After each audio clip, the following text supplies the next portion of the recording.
होता है वो जोर जोर से हंसना शुरू कर देता है और उनसे कहता है, ग्रैंडपा ओबरेक, तुम्हें लगता है कि तुम यहाँ पर इन दोनों बच्चों को लेने के लिए आए हो तो तुम्हारे आने के बाद कुछ बदल जाएगा। तुम्हें लगता है कि तुम यहाँ से इन दोनों को लेकर जा सकते हो। ग्रैंडपा उसकी बात सुनने के बाद वहीं पर रुक जाते हैं और उसे कहते हैं, वो बहन अपनी बकवास बंद करो, अगर मैं इस लड़के के पंच को यहाँ पर रोकता नहीं तो अब तक तुम मर चुके होते। वो बहन भी ग्रैंडपा की बात सुनने के बाद बहुत सा घबरा जाता है, वो इस बात को मानने को तैयार नहीं है। हालांकि उसे भी उस वक्त वो पंच की टेरिफाइंग पावर महसूस हुई थी। वो कहता है, मुझे नहीं लगता कि ग्रैंडपा यहाँ पर झूठ बोल रहे हैं, मुझे भी उस वक्त महसूस हुआ था कि उसके पंच में बहुत ज्यादा स्ट्रेंथ है। कि साथ ही वो बहन ग्रैंडपा से कहता है, तुम बस यहाँ पर झूठ बोल रहे हो, ये क्या बकवास कर रहे हो, ये लड़का तो एक हीलर है, एक हीलर यहाँ पर स्वर्ड्समैन को कैसे हरा सकता है। अगर तुम यहाँ पर बीच में आकर हमारी फाइट को नहीं रोकते तो मैंने इस लड़के को मार दिया होता। जैसे यहाँ पर वो बहन इस बात को मान लेता है कि जो फाइट अब खत्म हो चुकी है, उसी वक्त हमारे ली के पास विंडो ओपन होती है और उसे कहा जाता है, तुमने मिशन को कंप्लीट कर लिया है। मिशन को कंप्लीट करने पर तुम्हें 15,000 एक्सपीरियंस पॉइंट्स मिले हैं, साथ ही तुम्हें एक हिडन की भी मिली है और साथ में तुम्हें मैप भी मिल गया है। ली भी अपनी विंडो को देखकर बहुत ज्यादा हैरान होता है और कहता है, लगता है कि मेरे सिस्टम ने खुद ही इस बात को मान लिया है कि मैंने यहाँ पर बोबैन को हरा दिया, लेकिन मैंने तो उसको हराया नहीं। ग्रैंडपा सैली और ली से कहते हैं, थंडरस्टॉर्म आ रहा है, हमें जल्दी से वापस जाना होगा क्योंकि यहाँ के थंडरस्टॉर्म बहुत ज्यादा खतरनाक होते हैं। बोबैन के दोनों दोस्त भी उसे कहते हैं, बॉस चलो जल्दी से वापस घर चलते हैं, अगर यहाँ पर थंडरस्टॉर्म आ गया तो हम सभी भी मुश्किल में पड़ जाएंगे, वापस चलते हैं। जबकि बोबैन चिल्लाकर कहता है, चैन लीज आओ, चलो जल्दी से यहाँ पर वापस आओ, मेरी फाइट अभी खत्म नहीं हुई, दोनों भी फाइट करते हैं, मैं तुम्हें हरा दूंगा। तो बोबैन दूर से चिल्ला कर उसे कह रहा होता है कि यहाँ पर वापस आओ। तो उसके दोनों दोस्त उसे खींचते हुए पीछे की तरफ ले जाते हैं और कहते हैं, बॉस अब बस करो, हमें वापस जाना होगा। ली अभी उसी की तरफ देख रहा होता है, जबकि सैली उसे कहती है, ली तुम किसकी तरफ देख रहे हो, चलो जल्दी से आ जाओ, वो वापस चला गया है, थंडरस्टॉर्म आ रहा है, हमें जल्दी से अपने घर वापस जाना होगा। ये उसे कहता है, हाँ हाँ मैं आ रहा हूँ, और वो भी उनके साथ चल पड़ता है और ये सभी लोग वापस घर आ जाते हैं। घर आने के बाद ली बहुत सारी पट्टियां लेती है और ली की पूरी बॉडी को उन पट्टियों से कवर कर देती है। वो यहाँ पर उसकी पट्टियां कर रही होती है और उसे कहती है, तुम्हें थोड़ी देर के लिए इन सारे जख्मों को इंड्योर करना होगा, तुम कुछ ज्यादा ही हिल रही हो, मैं इस तरह तुम्हारी बॉडी के ऊपर मेडिसिन नहीं लगा पा रही। ली उसे कहता है, अच्छा ठीक है, अब मैं स्टिल रहूंगा। ली उसे कहता है, प्लीज मुझे माफ कर देना, मेरी वजह से तुम दोनों को फिर से मुश्किल में पड़ना पड़ा, इस बार भी तुम लोगों ने मेरी जान बचाई और अब फिर से तुम लोग मेरी जान बचा रहे हो। सैली उसे कहती है, तुम्हें यहाँ पर अपोलोजाइज करने की जरूरत नहीं है, मुझे पहले से पता था कि तुम इतनी ज्यादा स्ट्रॉन्ग नहीं हो, फिर भी मैं तुम्हें वहाँ पर फाइट करने से नहीं रोक पाई, ये तो मेरी गलती है। ली कहता है, हालांकि वहाँ पर बोबैन को हराने पर विंडोज ने कहा कि मैंने इसको हरा दिया और मुझे एक्सपीरियंस पॉइंट्स भी मिले हैं, लेकिन मैं लेवल अप नहीं कर पाया। अगर वहाँ पर मैं लेवल अप होता तो मेरी बॉडी दोबारा से हील हो जाती, क्योंकि हर बार लेवल अप करने पर मेरी एचपी दोबारा से रिकवर होती है। मुझे अभी तक इस बारे में नहीं पता चला कि मेरी इस गेम का सिस्टम कैसे चलता है। ली सैली से कहता है, सैली मुझे लगता है कि तुम और ग्रैंडपा ओबर है, तुम दोनों ही बोबैन को अच्छी तरह से जानते हो, जिस तरह वो तुम दोनों से बात कर रहा था, मुझे लगता है कि तुम दोनों से जानते हो। सैली उसे कहती है, हाँ मैं उसे जानती हूँ, असल में हम दोनों बचपन से एक साथ रहे हैं, हम दोनों एक साथ ही बड़े हुए हैं। तुम इसको ऐसा भी कह सकते हो कि हम लोग आपस में ब्लड रिलेटेड है, हालांकि हम दोनों ब्लड रिलेटेड नहीं है, लेकिन बोबैन कुछ अर्सा तक हमारे साथ ही रहा है। उसके बाद वो घर को छोड़कर चला गया। फिर साथ ही वो उसे कहती है, ठीक है मैंने तुम्हारे सारे जख्मों के ऊपर पट्टी कर दी है, अब तुम यहीं पर आराम करो, मैं बाहर जा रही हूँ। लियो से कहता है, तुम्हारा बहुत बहुत शुक्रिया। जबकि सैली शर्माते हुए से कहती है, यहाँ पर थैंक यू तो मुझे तुम्हारा बोलना चाहिए, क्योंकि तुमने वहाँ पर मेरे लिए उस लड़के से फाइट की है। तो सैली अपनी छतरी उठाती है और बाहर चली जाती है और उसे कहती है, मुझे जाकर ग्रैंडपा की मदद करना होगी, यहीं पर आराम करो, तुम्हारे जख्म हील हो सके। लियो से कहता है, अच्छा ठीक है, आराम से जाना और ध्यान से वापस आना। सैली के वहाँ से चले जाने के बाद ली वहीं पर अपने बिस्तर पर आराम से पड़ा होता है और बाहर की तरफ देखकर कहता है, बहुत ही भयानक थंडरस्टॉर्म है, बिल्कुल उसी दिन की तरह वहाँ पर भी बारिश हो रही थी। यहीं पर बैठे बैठे ली कहता है, पता नहीं मेरी मॉम इस वक्त क्या कर रही होंगी, मेरी मॉम तो बहुत ज्यादा परेशान हो गई होंगी, क्योंकि जब वो मुझे रूम में नहीं देखेंगी वो बहुत ज्यादा उदास हो जाएंगी। मुझे जल्दी से जल्दी इस गेम को छोड़कर जाना होगा ताकि मैं अपनी मॉम के पास वापस जा सकूं। फिर वो अपनी विंडो को ओपन करता है और कहता है, चलो देखते हैं कि मुझे यहाँ पर बोबैन को हराने पर कौन सा मैप मिला है और साथ में मुझे एक हिडन की भी मिली थी, वो किस लिए है। ये सब सैली उसकी पट्टियां करके वहाँ से बाहर चली जाती है। तो उसी वक्त ज़ीली अपनी विंडोज को ओपन करता है और कहता है, चलो देखते हैं कि मुझे वहाँ पर से कौन से रिवार्ड्स मिले हैं। सबसे पहले तो वो अपने मैप को ओपन करता है कि उसे यहाँ पर खोया हुआ नक्शा मिला है, जिसमें वो कैबरी के टेम्पल को ढूंढ सकता है। लीजी कहता है, ये तो बहुत ही अच्छा हो गया, अब मुझे बस जल्दी से जल्दी इस डेजर्ट के अंदर उस खोए हुए टेम्पल को ढूंढकर गार्डियन मॉन्स्टर को हराना होगा। मैंने मॉन्स्टर को हरा दिया तो मैं वापस अपने घर जा पाऊंगा। ली कहता है, अब मुझसे और ज्यादा इंतजार नहीं होता, जैसी बारिश रुकेगी मैं उसी वक्त बाहर चला जाऊंगा ताकि जाकर उस टेम्पल को ढूंढ सकूं। उसी वक्त विंडो में उसे बताया जाता है कि इनाम के तौर पर तुम्हें एक हिडन की भी मिली है, अपने पास उस की को चेक चेक करो क्या वाकई में तुम्हें वो की मिली है या नहीं। ली अपने पास उस की को चेक करता है तो वाकई में उसके पास एक हिडन की होती है। ली कहता है पता नहीं ये की किस लिए यूज होती है। उसी वक्त उसके पास विंडो ओपन होती है और उससे बताया जाता है जब भी तुम किसी ओपोनेंट के साथ फाइट करते हो या फिर मॉन्स्टर्स के साथ रैंडम फाइट करते हो तो फाइट के दौरान वहाँ पर काफी सारे चेस्ट बॉक्सेस गिरते हैं। सारे चेस्ट बॉक्सेस को ओपन करने के लिए तुम इस हिडन की को यूज कर सकते हो। उन चेस्ट बॉक्सेस के अंदर से बहुत सारा खजाना निकल सकता है, कुछ आर्टिफैक्ट्स निकल सकते हैं या फिर तुम्हारे लिए कुछ मेडिकल किट्स निकल सकती हैं। इसलिए तुम्हें इस चाबी को अपने पास संभाल कर रखना होगा। ली कहता है तो इस चाबी का मकसद ये है, इस चाबी की मदद से मैं हिडन बॉक्सेस को ओपन कर सकता हूँ। ये तो काफी ज्यादा इंटरेस्टिंग फंक्शन है। फिर साथ ही वो अपनी जैकेट उठाता है और जल्दी से जैकेट पहनकर खड़ा हो जाता है और कहता है अब बस बारिश के रुकने का इंतजार है, उसके बाद मैं यहाँ से निकल जाऊंगा।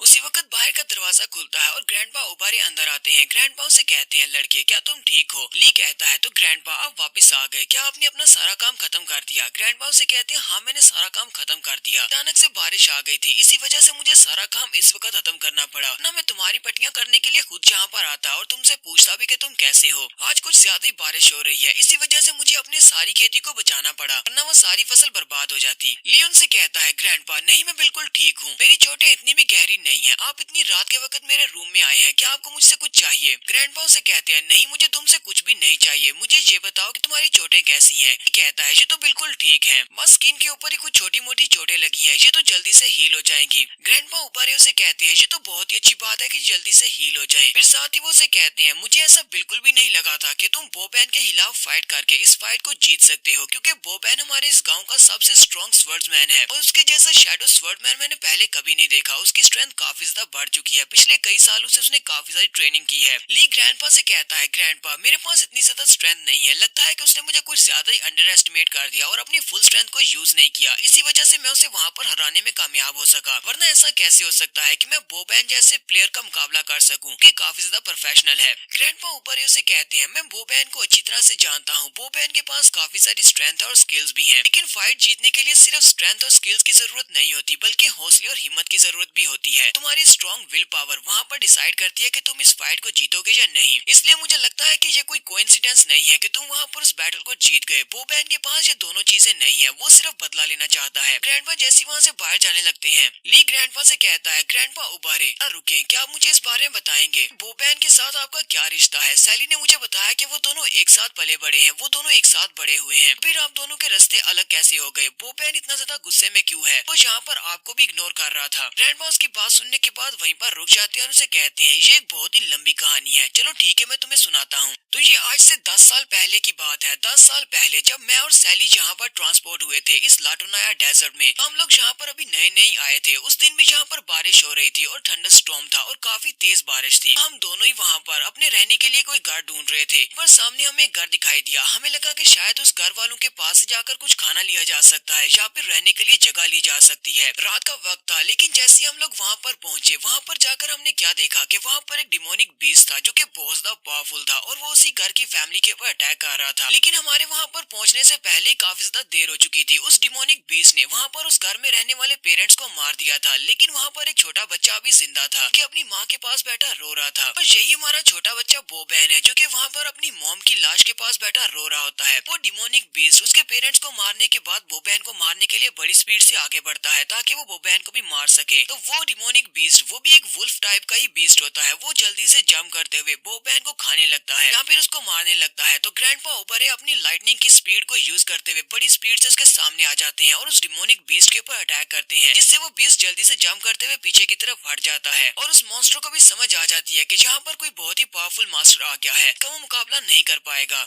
इसलिए वो पीछे की तरफ देखता है और फिर जल्दी से वहाँ से भाग जाता है। जबकि बोबैन अभी भी वहीं पर बैठा अपनी मॉम की लाश के पास रो रहा होता है। तो ग्रैंडपा ओबरे ने यहाँ पर बोबैन की जान बचा ली है। ग्रैंडपा ओबरे कहते हैं उसके बाद से बोबैन हमारे साथ ही रहा। मैं बोबैन को अपने साथ लेकर आ गया ताकि हम लोग उसको पाल सके, क्योंकि वो काफी छोटा था, खुद से वहाँ पर सरवाइव नहीं कर सकता था। जबकि लाटोनाया डेजर्ट में बहुत सारे मॉन्स्टर्स हैं जो कि रात के वक्त अकेले तुम्हारे पर अटैक कर सकते हैं। ली ग्रैंडपा ओबरे से कहता है तो आपने जहाँ पर उसके पेरेंट्स को दफनाने में उसकी मदद की और साथ ही उसको बचाया और उसको रहने के लिए जगह दी, तो फिर बोबैन इस तरह क्यों बन गया है, वो एक डेविल क्यों बन गया है। वो ऐसे आप आपके साथ बिहेव कैसे कर सकता है, उसे तो आपकी रिस्पेक्ट करनी चाहिए। ग्रैंडपा उसे कहते हैं बोबैन के सर के ऊपर सिर्फ एक रिवेंज दीवार है, वो सिर्फ चाहता है कि उस मॉन्स्टर को ढूंढ ले, उसी मॉन्स्टर को जिसने उसके पेरेंट्स को मारा है, वो उस मॉन्स्टर को मारना चाहता है। इसके अलावा उसे और कुछ भी दिखाई नहीं देता। इसी चक्कर में वो इस तरह के गलत कामों में पड़ गया। उसे लगता है कि यहाँ पर लाटोनाया डेजर्ट में सिर्फ स्ट्रेंथ ही काफी है, स्ट्रेंथ के साथ ही जिंदा रहा जा सकता है, इसके अलावा तुम मॉन्स्टर के हाथों से मारे जाओगे। लेकिन मैंने हमेशा ही उसको बदला लेने से रोकने की तरफ ध्यान दिया। मैंने उसे हमेशा ही कहा कि वो बदला लेने के बारे में छोड़ दे, इसी वजह से वो मुझसे नाराज है और हमसे गुस्सा होकर फैमिली को छोड़कर चला गया।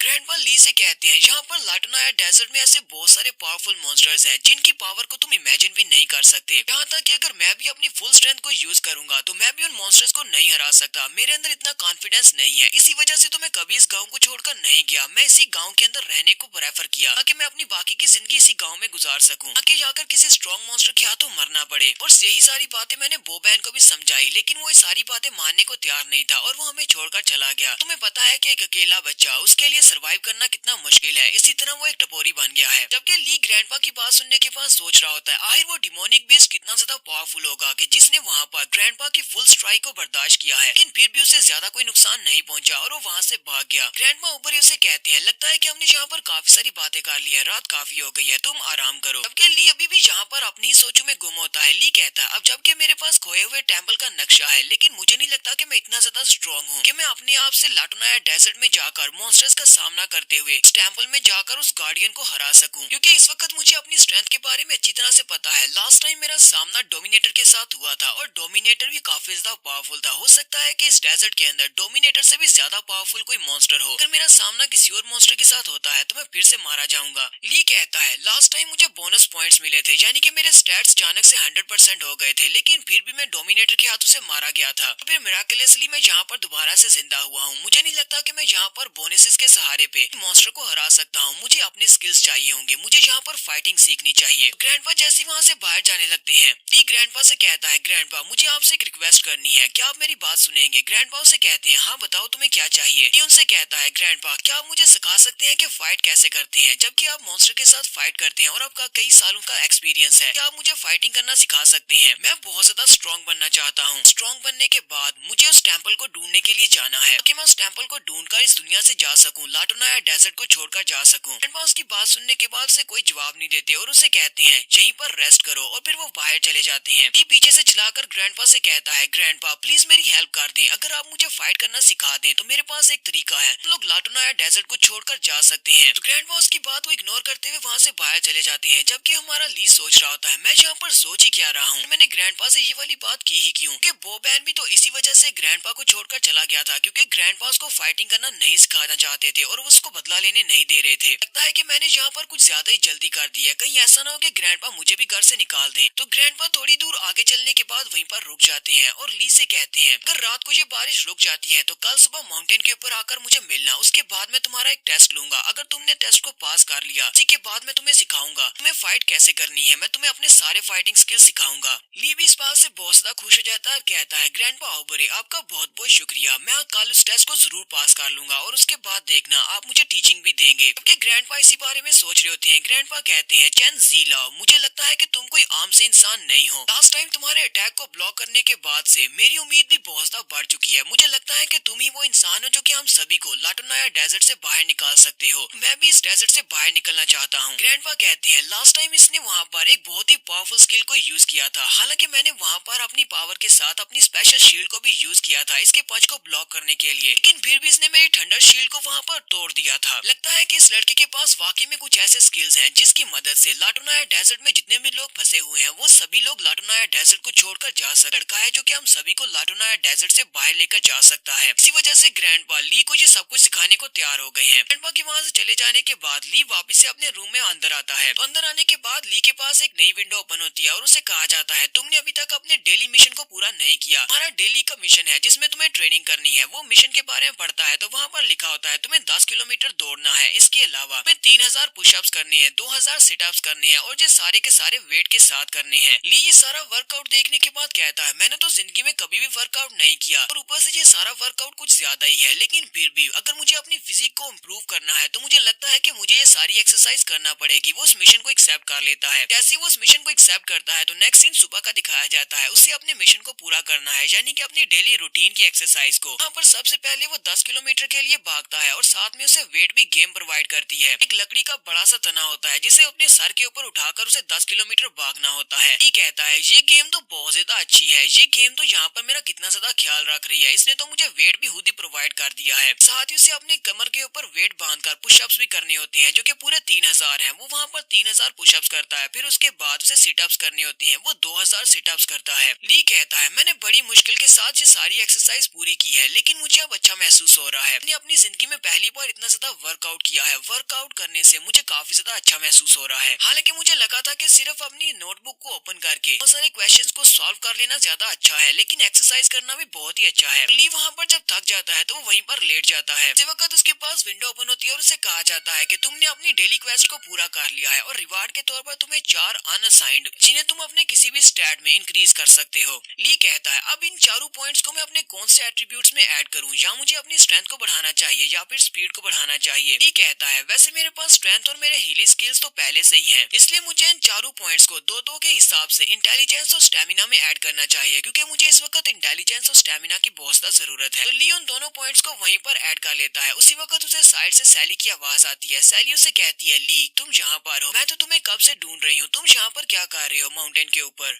तो सैली भागती हुई उसके पास आ जाती है। सैली अपने साथ एक टिफिन बॉक्स भी लेकर आई होती है। वो उसे कहता है तुम यहाँ पर क्या कर रही हो। सैली उसे कहती है मैंने सुबह तुम्हारे लिए ब्रेकफास्ट बनाया था, उसके बाद मैं तुम्हारे रूम में भी गई थी, लेकिन तुम अपने रूम में नहीं थे। फिर मैंने ग्रैंडपा ओबरे से तुम्हारे बारे में पूछा तो ग्रैंडपा ने कहा कि मुझे माउंटेन के ऊपर जाकर देखना चाहिए। फिर मैं भागती हुई यहीं पर चली आई और तुम्हारा लंच भी अपने साथ ही ले आई हूँ। सैली उसे कहती है तुमने अपने कपड़े क्यों नहीं पहने हुए, क्या तुम यहाँ पर एक्सरसाइज कर रहे थे। अगर वाकई में तुमने यहाँ पर एक्सरसाइज किया है तो फिर तो तुम्हें बहुत ज्यादा भूख लगी होगी, चलो जल्दी से अपना ब्रेकफास्ट कर लो। ली उसे कहता है हाँ मुझे भूख तो लगी है, तुम्हें ग्रैंडपा ने मुझे रात को कहा था कि वो मुझे अपने फाइटिंग स्किल सिखाएंगे और मुझे माउंटेन के ऊपर आना है, जहाँ पर आकर मुझे एक टेस्ट को पास करना होगा, इसीलिए मैं यहाँ पर सुबह सुबह ही चला आया ताकि मैं यहाँ पर आकर पहले कोई वार्म अप कर लूँ। सैली भी इसकी बात सुनने के बाद हैरान होती है और कहती है क्या वाकई में ग्रैंडपा इस बात के लिए मान गए कि वो तुम्हें फाइटिंग स्किल सिखाएंगे। ली उसे कहता है हाँ ग्रैंडपा इस बात के लिए मान गए हैं। सैली उसे कहती है ये तो बहुत ही अच्छी बात है, मैं भी देखना चाहूंगी कि तुम कौन सी एबिलिटीज को अवेकन करोगे, क्योंकि मुझे लगता है कि तुम्हारे पास अभी कोई भी एबिलिटीज नहीं है। ली उसे कहता है ये तुम कैसी बात कर रही हो, मुझे तो लगता है कि मेरे पास हीलर की एबिलिटीज हैं, क्या कोई इंसान यहाँ पर डुअल एबिलिटीज को भी अवेकन कर सकता है। सैली उसे कहती है एबिलिटीज एक हीलर से बहुत ज्यादा अलग होती हैं, तुम्हें लगता है कि तुम एक हीलर हो लेकिन तुम एक हीलर नहीं हो, हीलर तो सिर्फ एक प्रोफेशन है, जबकि एबिलिटीज अलग होती हैं। मैं यहाँ पर एलिमेंट एट्रीब्यूशन की बात कर रही हूँ। एलिमेंट एट्रीब्यूशन वाली एबिलिटीज ये तुम्हें खुद अपनी बॉडी के अंदर अवेकन करनी पड़ती हैं और जो तुम्हारी बॉडी पर्सनैलिटी के मुताबिक अवेकन होती हैं। तो यहीं पर सैली उसे मिसाल देकर कहती है जैसे कि मेरे पास फायर की एबिलिटी है, मैं फायर को यूज कर सकती हूँ। ग्रैंडपा के पास थंडर एट्रीब्यूट है, वो थंडर एलिमेंट को यूज कर सकते हैं। और बोबैन के पास शैडोज की एबिलिटीज हैं, वो शैडोज को यूज कर सकता है। यहाँ पर जितने भी लोग होते हैं सभी के पास डिफरेंट टाइप की एलिमेंटल एबिलिटीज होती हैं। ली भी उसकी बात सुनने के बाद काफी ज्यादा एक्साइटेड हो जाता है और कहता है अगर वाकई में ऐसी बात है, अगर मैं वाकई में एक हीलर नहीं हूँ तो इसका मतलब मेरे पास भी एलिमेंटल एट्रीब्यूट्स वाली कोई ना कोई एबिलिटीज तो जरूर होंगी। चलो देखते हैं कि आखिर ग्रैंडपा की टीचिंग से मैं कौन सी एबिलिटीज को अवेकन करता हूँ। तो सैली जहाँ पर ली को इस लाटोनाया डेजर्ट और आसपास के एरियाज के बारे में बताती है, वो से कहती है हम लोग इस वक्त जिस जगह पर हैं ये लाटोनाया डेजर्ट कहलाता है। इसको ह्यूमन गैदरिंग प्लेस भी कहा जाता है, क्योंकि यहाँ पर काफी सारे बाजार हैं और ये बाजार काफी सारे प्रॉस्पेरस भी हैं। बहुत सारे लोग यहाँ पर आते हैं, लेकिन ये नहीं पता कि वो लोग आते कहाँ से हैं।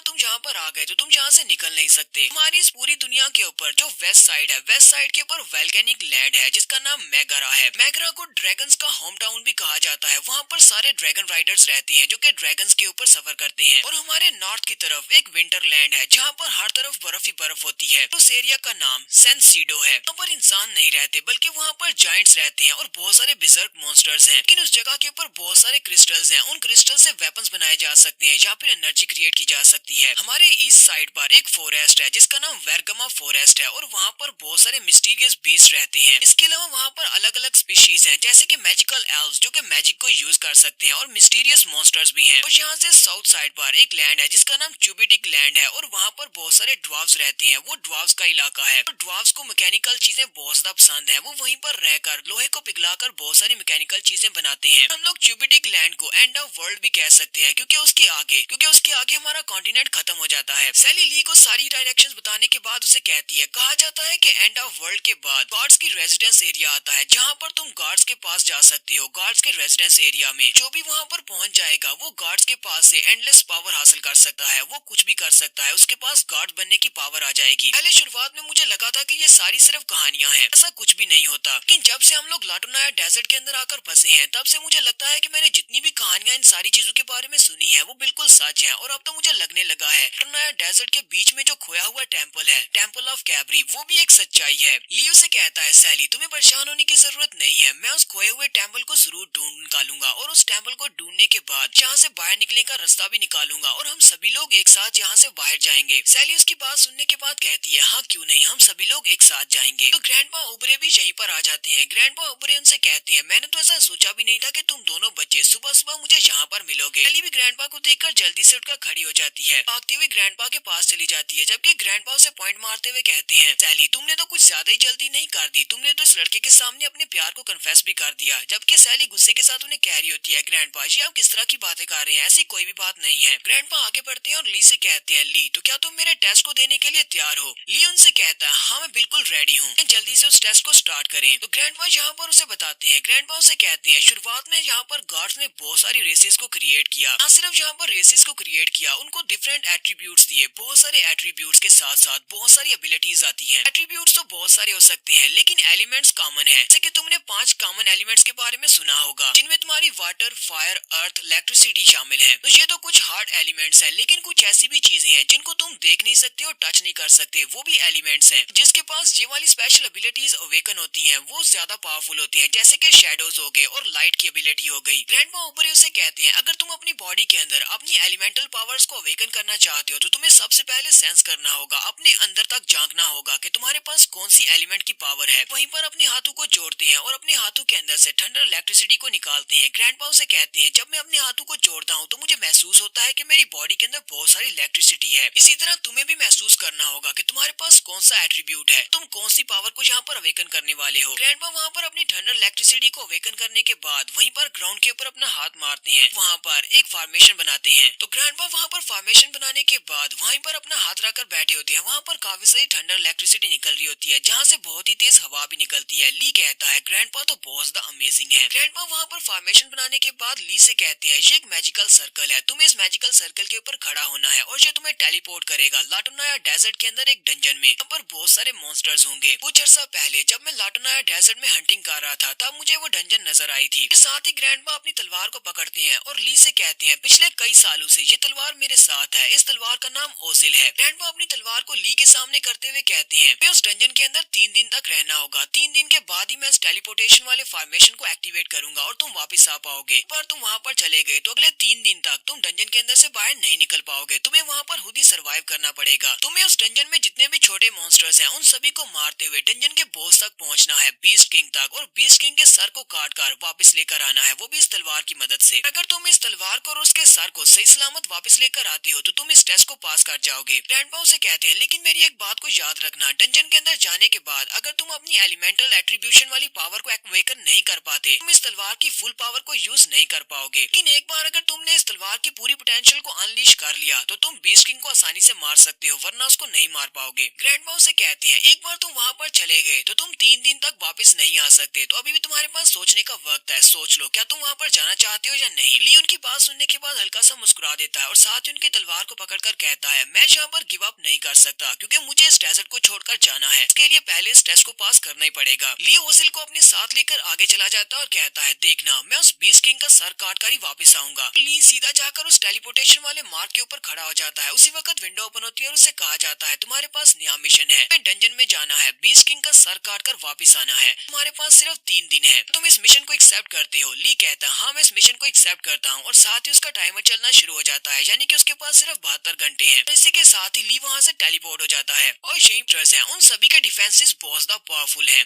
वहाँ पर जो बीस्ट किंग है उसको मारने के लिए एलिमेंटल एनर्जी का होना बहुत ज्यादा जरूरी है। ये लड़का अपने एट्रीब्यूट को नहीं अवेकन कर पाता तो ये लड़का उसको नहीं मार पाएगा, लेकिन अगर ये लड़का वाकई में यहाँ पर अपनी पावर्स को अवेकन करना चाहता है तो इसके लिए और ज्यादा अच्छी ट्रेनिंग नहीं हो सकती। इसीलिए तो मैंने इसे डंजन के अंदर भेजा है, जहाँ पर ये अपनी लिमिट्स को पुश कर सकता है। अपनी लिमिट से आगे जाने पर ही ये अपनी पावर्स को अवेकन कर पाएगा और बहुत ज्यादा स्ट्रॉन्ग बन पाएगा। ली वहाँ से टेलीपोर्ट होने के बाद डेजर्ट के अंदर किसी एक एरिया में चला जाता है जहाँ पर काफी सारा अंधेरा होता है। हालांकि अभी भी वो डेजर्ट के अंदर ही है, लेकिन वो एक अलग सी डायमेंशन टाइप का होता है और उसके पीछे जो मार्क होता है वो वहाँ से डिसअपियर हो जाता है, यानी कि यहाँ से बाहर निकलने का कोई भी रास्ता नहीं है। ली आगे की तरफ चलना शुरू करता है और कहता है, लगता है कि मैं लोकेशन पर पहुंच आया हूँ। यही वो लोकेशन है जहाँ पर वो डंजन है, लेकिन आसपास तो कोई भी दीवारें नहीं है। लगता है ये कोई ओपन डंजन है। ली कहता है, यहाँ पर जितनी भी रेत है ये सारी काले रंग की है और आसमान भी ग्लूमी सा है। यहाँ पर ना तो लाइट है और ना ही डार्कनेस है, और ऊपर से यहाँ पर बहुत ही गंदी सी स्मेल भी आ रही है। लगता है कि वाकई में यहाँ पर कोई मॉन्स्टर्स हैं। ली कहता है, चलो छोड़ो इस सब को। वो अपनी विंडो को ओपन करता है और कहता है, चलो यहाँ पर किसी मॉन्स्टर को ढूंढते हैं। वो अपने स्टैट्स की तरफ देख रहा होता है। ली कहता है, मेरे पास स्टैट्स बहुत ज्यादा कम है और इतने कम स्टैट्स के साथ मुझे नहीं लगता कि मैं किसी डंजन के बॉस को मार सकता हूँ। पहले मुझे यहाँ पर किसी छोटे मॉन्स्टर्स को मारना होगा। बहुत सारे छोटे मॉन्स्टर्स को मारकर एक्सपीरियंस पॉइंट्स को इकट्ठा करता हूँ और उसके बाद अपनी स्ट्रेंथ और एजिलिटी को बढ़ाकर बॉस को मारने के लिए आगे बढ़ा जाएगा। तो ली अभी वहीं पर दूसरी तरफ मुंह करके अपनी विंडो की तरफ भी देख रहा होता है कि उसी वक्त पीछे एक मॉन्स्टर दिखाई देता है और वो मॉन्स्टर पीछे से अपने टेंटिकल के साथ ली के ऊपर अटैक करता है। ली जल्दी से जंप करते हुए उसके टेंटिकल के अटैक को अवॉइड कर लेता है और जल्दी से पीछे की तरफ देखता है कि वहाँ पर क्या है। ली कहता है, इस मॉन्स्टर ने तो मुझे बड़ी जल्दी ढूंढ लिया। लगता है कि यहाँ पर बहुत सारे मॉन्स्टर्स होंगे। तो जैसे ही वो पीछे की तरफ देखता है तो वहाँ पर एक मॉन्स्टर होता है जिसके बैट की तरह के पंख होते हैं, लेकिन उसके टेंटिकल्स बिल्कुल किसी पौधे की तरह के होते हैं और उसके सेंटर में उसका जो मुंह होता है उसके अंदर से लाल कलर की रोशनी निकल रही होती है। यहीं पर उसके पास विंडो ओपन होती है और उसे बताया जाता है, इस मॉन्स्टर का नाम डोटम है और इसका लेवल 20 है और ये लाटोनाया डेजर्ट का सबसे मिस्टीरियस मॉन्स्टर भी है। तो ली भी जल्दी से अपनी तलवार उतारता है और कहता है, हालांकि ग्रैंडपा ने कहा था कि इस तलवार की पोटेंशियल मेरी ट्रू अवेकन एबिलिटीज के साथ ही यूज होगी, लेकिन मुझे लगता है कि मैं बिना अपनी एबिलिटीज के भी तलवार को यूज कर सकता हूँ। तो ली उस मॉन्स्टर से कहता है, चलो मुझे दिखाओ कि तुम कितने ज्यादा स्ट्रॉन्ग हो। ली बड़ी स्पीड के साथ उसके ऊपर अटैक करने के लिए आगे बढ़ता है और कहता है, मैं तुम्हें यहाँ पर मारकर अपना एक्सपीरियंस बनाने वाला हूँ ताकि मैं लेवल अप कर सकूँ। ली इस बार काफी ज्यादा कॉन्फिडेंट होता है। ली कहता है, जब से मैं इस गेम के अंदर आया हूँ मैं काफी सारे मॉन्स्टर्स और दुश्मनों के साथ सामना कर चुका हूँ। मैं कोई नया प्लेयर नहीं रहा। मुझे पता है कि मॉन्स्टर के साथ फाइट कैसे करना है और अपने आप को कैसे बचाना है। जैसे ही वो उसके करीब पहुंचने लगता है, टॉटम जल्दी से अपने टेंटिकल्स को आगे बढ़ाता है, उनको स्ट्रेच करते हुए ली के ऊपर अटैक करता है। ली कहता है, यहाँ पर चाहे कौन सा भी मॉन्स्टर क्यों ना हो, किसी भी मॉन्स्टर के साथ मेरा सामना क्यों ना हो जाए, मैं उस मॉन्स्टर से डरकर नहीं घबराने वाला। हालांकि मुझे अपने अंदर से महसूस हो रहा है कि मेरे अंदर एक बहुत ही स्ट्रॉन्ग बैटल स्पिरिट है जो कि मुझे आगे बढ़ने पर मजबूर कर रही है ताकि मैं इस लाटोनाया डेजर्ट को छोड़कर जा सकूं। ये अपनी तलवार को घुमाते हुए डोटम के टेंटिकल्स को वहीं पर काट देता है। ली कहता है, मेरा बस एक ही मिशन है, यहाँ पर मॉन्स्टर्स को मारना है ताकि मैं यहाँ पर एक्सपीरियंस हासिल कर सकूं और लेवल अप कर सकूं। उसके बाद बॉस को मारना है। जितने ज्यादा मॉन्स्टर्स को मैं यहाँ पर मारूंगा उतने ज्यादा मेरे स्टैट्स बढ़ेंगे और मैं स्ट्रॉन्ग होता जाऊंगा। तो ली उसके टेंटिकल्स को काटने के बाद बड़ी स्पीड से फिर आगे बढ़ता है, लेकिन वो फिर से अपने टेंटिकल्स के साथ ली के ऊपर अटैक करता है। ली फिर से उसके टेंटिकल्स को काट देता है। ली कहता है, मुझे महसूस हो रहा है इन मॉन्स्टर्स को मारते हुए मैं अपने एक्सपीरियंस को बढ़ा रहा हूँ। जितना ज्यादा मेरा एक्सपीरियंस बढ़ता है मैं उतना ज्यादा स्ट्रॉन्ग होता जाता हूँ। और वो जंप करते हुए सीधा उस मॉन्स्टर के पास चला जाता है और अपनी तलवार को उसकी बॉडी में दंसा देता है। और फिर साथ ही अपने दूसरे हाथ के साथ अपनी तलवार को पीछे से पुश करता है और अपनी तलवार को उसकी बॉडी के अंदर दंसा कर नीचे से ऊपर की तरफ स्लैश लगाता है और उस डोटम को सेंटर से दो हिस्सों में काट देता है। तो ली ने यहाँ पर एक डोटम मॉन्स्टर को मार दिया है। मॉन्स्टर को मारने पर उसे 35,000 एक्सपीरियंस पॉइंट्स मिलते हैं और साथ ही उसका लेवल अप होने के बाद लेवल 17 हो जाता है और साथ ही उसे 5 एट्रीब्यूट पॉइंट्स भी मिलते हैं जिन्हें वो अपने स्टैट्स में ऐड कर सकता है। तो एक डोटम मॉन्स्टर को मारने के बाद ली साइड पर देखता है तो साइड पर बहुत सारे डोटम मॉन्स्टर्स होते हैं। यहाँ पर कोई एक दो नहीं बल्कि बहुत सारे होते हैं। ली कहता है, मुझे इन सारे मॉन्स्टर्स को मारना होगा ताकि मुझे काफी सारे लेवल्स मिल सकें। यहीं पर हमें एक सीन लाटोनाया डेजर्ट के एक दूसरे एरिया का दिखाया जाता है जहाँ पर हमारा बोबैन होता है। बोबैन बहुत ज्यादा गुस्से में होता है और अपना सारा गुस्सा पर पत्थरों के ऊपर निकाल रहा होता है। वो अपनी तलवार के साथ पत्थरों के ऊपर अटैक कर रहा होता है और कहता है, इतना काफी नहीं है, मुझे और ज्यादा स्ट्रॉन्ग बनना है। वो अपनी तलवार को घुमाते हुए सामने एक बड़े से पत्थर को दो हिस्सों में काट देता है और कहता है, अभी भी काफी नहीं है। वो उस पत्थर के छोटे छोटे टुकड़े कर देता है। बोबैन इस बात से बहुत ज्यादा गुस्से में है कि एक नए आने वाले लड़के ने उसको हरा दिया है जो कि सिर्फ एक हीलर है। बोबैन कहता है, ऐसा कैसे हो सकता है, मैं एक हीलर से कैसे हार सकता हूँ जबकि मैं इस गाँव का सबसे स्ट्रॉन्गेस्ट स्वर्ड्समैन हूँ। वो वहीं पर बैठ जाता है और कहता है, ऐसा नहीं हो सकता, उसके पास तो उसकी अवेकन पावर्स भी नहीं है, लेकिन फिर भी उसने वहाँ पर अपने पंच के अंदर इतनी ज्यादा टेरिफाइंग पावर को रिलीज किया था कि मेरी बॉडी अभी भी कांप रही है उस सारे डर को महसूस करते हुए। इसके अलावा मैंने ग्रैंडपा ओबरे को भी उस स्किल को यूज करते हुए नहीं देखा। लगता है कि ग्रैंडपा ओबरे ने भी अपनी स्ट्रेंथ को हाइड किया हुआ है। उन्होंने कभी अपनी ट्रू स्ट्रेंथ को मुझे दिखाया नहीं। ग्रैंडपा ने वहाँ पर जिस मूव को यूज किया वो काफी ज्यादा पावरफुल था, लेकिन फिर भी उन्हें उस लड़के के पंच को रोकने में काफी ज्यादा दिक्कत हो रही थी। आखिर वो कमीना लड़का चेन लीजी है कौन, वो इतना ज्यादा स्ट्रॉन्ग कैसे हो सकता है। यहीं से नेक्स्ट सीन फिर से डंजन में शिफ्ट हो जाता है। ली वहाँ पर उन मॉन्स्टर्स को मार रहा होता है। ली जंप करता है और एक मॉन्स्टर के ऊपर अपनी तलवार से अटैक करता है और उसे काट देता है। उसी के पास विंडो ओपन होती है और कहा जाता है लेवल अप। फिर वो वहाँ पर दूसरे मॉन्स्टर को मारता है तो फिर से विंडो ओपन होती है और उसे कहा जाता है, तुमने एक और डोटम को मार दिया है और तुम्हें लेवल मिला है। तरह करते करते वो अपनी तलवार को घुमाता जाता है और वहाँ पर जितने भी टोटम मॉन्स्टर्स उसके सामने आते जाते हैं वो उन सभी को मारता जाता है और बार बार उसके पास विंडोज ओपन होती जा रही होती हैं कि तुम लेवल अप करते जा रहे हो और उसे बहुत सारे एक्सपीरियंस पॉइंट्स भी मिल रहे होते हैं। और वहाँ पर उसके आसपास जितने भी टोटम मॉन्स्टर्स होते हैं उन सभी को मारने के बाद उसके पास फाइनल विंडो ओपन होती है और उसे कहा जाता है यहाँ पर बहुत सारे टोटम मॉन्स्टर्स को मारा है और तुम्हारा लेवल 25 हो चुका है, जबकि तुम्हारे पास 45 ऐसे पॉइंट्स हैं जिनको अब तुम अपने स्टैट्स में ऐड कर सकते हो। और साथ ही उसे कहा जाता है तुम्हारे पास इस वक्त मेडिकल स्टोर को खरीदने की अवेलेबिलिटी है, तुम मेडिकल स्टोर खरीदना चाहोगे। इन मेडिकल स्टोर को अनलॉक करने के लिए तुम्हें